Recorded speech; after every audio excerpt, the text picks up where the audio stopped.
नमस्कार। इस समय हम लोग राजस्थान ट्रिप पे हैं और अभी जयपुर, जो आज जयपुर है उससे लगभग 7 किलोमीटर दूर पुराना जयपुर, जहां आमेरगढ़ का ये किला मौजूद है, नया किला। और यह किला बड़ा ही ऐतिहासिक है, प्राचीन है। अभी जिस किले पर हम लोग खड़े हैं वो नया किला है जो 1589 में मानसिंह ने नींव रखी थी। लेकिन मानसिंह के पिता भगवान दास सिंह और उनके दादा भारमल और उनकी बुआ हरखा बाई, जिन्हें जोधाबाई कहा जाता है, वो जिस किले में रहते थे वो सामने किला है। वो ठीक सामने किला है। वो छोटा किला है, लेकिन वही किला हरखा भाई, जिनकी शादी अकबर से हुआ था, बाद में जिनको जोधाबाई कहा जाने लगा, वो उस किला में रहते थे। और इस किला में, जिस किला को हम लोग आज देखने आए हैं, इस किला की नींव 1589 में मान सिंह ने रखी थी। आइए इस किला के बारे में जानते हैं। अभी इस महल के भीतर हम लोग जाएंगे और बहुत सारी चीज़ें देखेंगे। लेकिन एक चीज़ देखें, ये जो दीवार, पहाड़ की ऊपरी सतह पर एक सेफ्टी वाल बनाया गया है, दीवार बनाया गया है।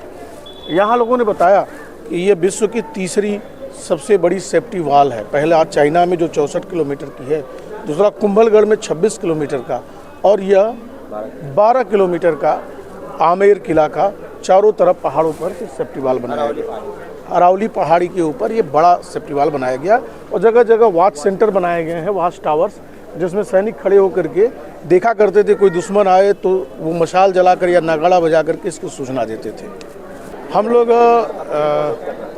आमेर किला के परेड ग्राउंड है ये, बीच में, और वहाँ राजा और रानी बैठते थे और इस पूरे परिसर में परेड होता था। और ये जो जितने भी इधर दिखाएंगे छोटे छोटे जो खाने दिखाई पड़ रहे हैं, चारों तरफ दिखाइएगा, ये खाने मूल रूप से अस्तबल हुआ करते थे, इसमें घोड़े रहते थे और उसके ऊपर सैनिक और घुड़सवारों को रहने की व्यवस्था दी गई थी। और यहाँ परेड करने के बाद वो चले जाते थे अपने अपने कैंप्स में। ये डेली का काम होता था। और यहाँ एक बलि स्थल है, इसकी कहानी जब हम लोग मंदिर पर चलेंगे तब बताएंगे।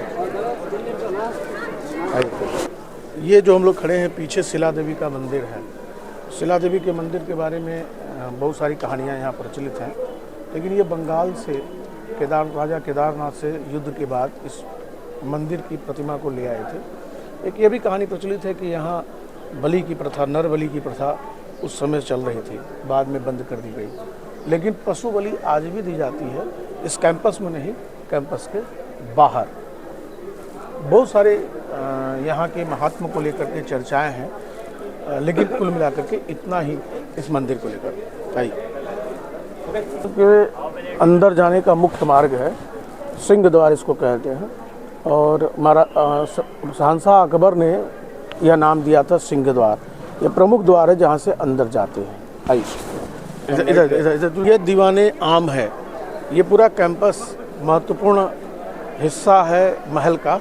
इसमें राजा बैठते थे और इसमें मुकदमों की सुनवाई की जाती थी। और इधर महल का हिस्सा है, इधर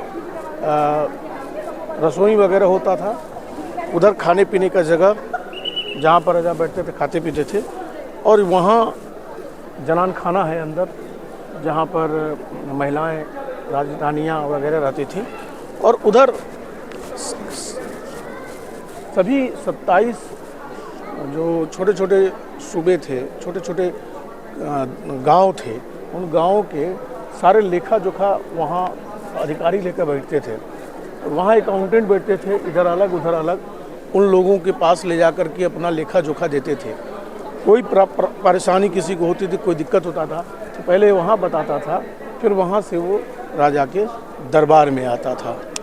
इस कैंपस में एक और अनोखी बात है, उस ज़माने में चूँकि राजस्थान क्षेत्र में पानी की कमी हुआ करती थी, तो पानी का संरक्षण करने के लिए इस पूरे कैंपस में अंडरग्राउंड वाटर टैंक बनाए गए थे। जो बारिश का पानी आता था उसे यहाँ पर संरक्षित कर लिया जाता था। ये सुरक्षा की दृष्टि से किया जाता था, ताकि कभी कोई युद्ध वगैरह हो तो लंबे समय तक ये पानी, या अकाल पड़ जाए तो भी लंबे समय तक पानी की समस्या महल में रहने वाले लोगों को न हो। एक बार दिखाएंगे। यहाँ पर ये अंडरग्राउंड वाटर टैंक है और समय समय पर इसे शुद्ध करने के लिए फिटकरी और चूना इसमें डाला जाता था ताकि पानी शुद्ध हो जाए। तो इस तरह की एक इंजीनियरिंग यहाँ पर की गई थी और बड़ा ही अद्भुत सब कुछ देखने को मिल रहा है। ये सामने केसर गार्डन है। केसर गार्डन की कहानी ये है कि राजा मान सिंह कश्मीर गए थे युद्ध करने, वहाँ से जब लौटे तो वहाँ केसर की खेती देख कर आए, तो वहाँ अपने माताहतों को बताकर उन्होंने एक प्रयास किया कि केसर का खेती यहाँ की जाए। उसी लिए बनवाया गया था पर सफल नहीं हो पाया। तो बाद में वहाँ दूसरी चीज़ों की, तरह तरह के फूलों की और तरह तरह की चीज़ों की खेती होने लगी, जिससे बाद में सेंट इसेंस वगैरह बनाए जाते रहे।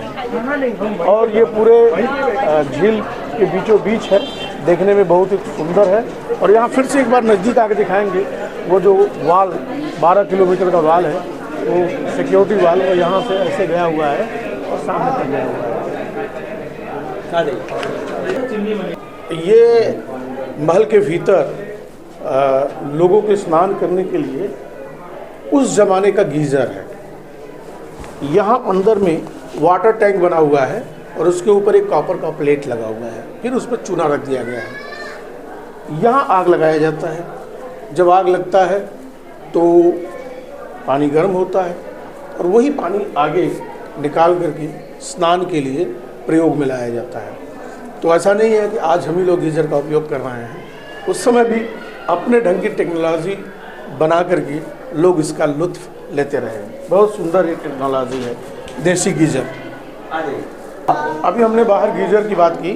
ये टैंक है जहाँ गर्म पानी इकट्ठा होता था और ये कॉपर बाथ, और यहाँ से गर्म पानी निकलता था। यहाँ ठंडा पानी है, इस टैंक में ठंडा पानी है, यहाँ से ठंडा पानी निकलता था और वो दोनों इसमें मिक्स होते हुए इस तरह से, उधर बाथ टब है, आगे चल के देखेंगे हम लोग, बाथ टब कांच करीब टब था और वहाँ से पानी आकर के इसमें गिरता था गर्म पानी। और इसमें ये जो बने हुए हैं प्लेटफॉर्म, इस पर कभी रानी भी बैठ सकती थी, बीच में रानी खड़ी हो जाती थी और चारों तरफ दासियाँ उन्हें नहलाती थी। और नीचे इधर आकर दिखाइए, नीचे पानी को निकालने के लिए भी व्यवस्था था। यहाँ से सेंट वाला पानी, इसमें तमाम फूलों की सुगंध वाला पानी रखा जाता था।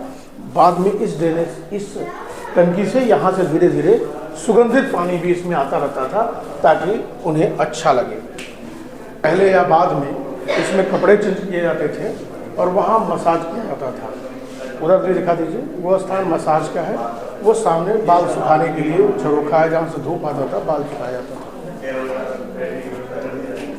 महल में कुल 99 टॉयलेट थे। ये टॉयलेट के तरीके थे, इस तरह से टॉयलेट की सीट्स बने हुए थे और वहाँ से यहाँ पानी धोने के लिए इधर पानी रहता था और इसमें से जो वेस्टेज है वो यहाँ आता था, बाद में इसे उठाकर बाहर फेंक दिया जाता था। तो ये उनके टॉयलेट्स वगैरह थे। दिखाए ये प्रवेश द्वार के ऊपर नक्काशी जरा एक बार पूरा दिखा दीजिए, बहुत खूबसूरत है और ज्योतिष शास्त्र के अनुसार ये सब बनाए गए हैं। ये महल के अंदर का भाग है और ये मुग़ल गार्डन इसको बोलते हैं। यहाँ रानियाँ टहलती थी और मुग़ल कलाकृति के हिसाब से इसे बनाया गया है। इधर दीवाने खास है जिसको शीश महल भी बोलते हैं। बेल्जियम से शीशा मंगा करके इसे बनाया गया है। आइए इसे अंदर से देखते हैं। ये दीवाने खास, अंदर में राजा बैठते थे और उनके घर के लोग अगल बगल बैठते थे। ये पूरी नक्काशी जरा एक ओर से नीचे से छत तक का दिखाइए। इसमें जो शीशे लगे हैं वे बेल्जियम से मंगाए गए हैं और इसके ऊपर की भी जो नक्काशी है वो भी दिखाएंगे आगे तक, उधर जाके आगे घूमते हुए अंदर जाओगे।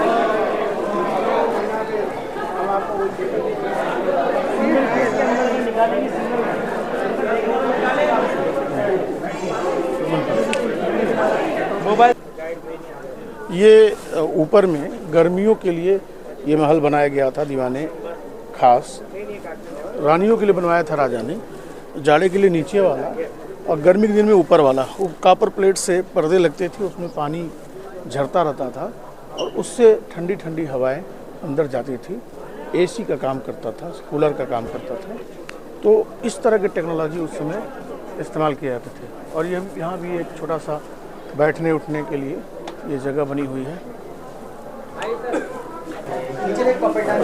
और ये जो स्थान है इधर आज दिखाइए, यहाँ पर कुश्ती होता था, वहाँ राजा बैठते थे, यहाँ रानी बैठती थी, और नीचे क्रीड़ा वगैरह तरह तरह के खेल कूद वगैरह होते थे, वो देखते थे। अब ये रहा पूरा आमेर किला। अब आगे हम लोग किसी और किला या पर्यटन स्थल पर मिलेंगे, तब तक के लिए नमस्कार।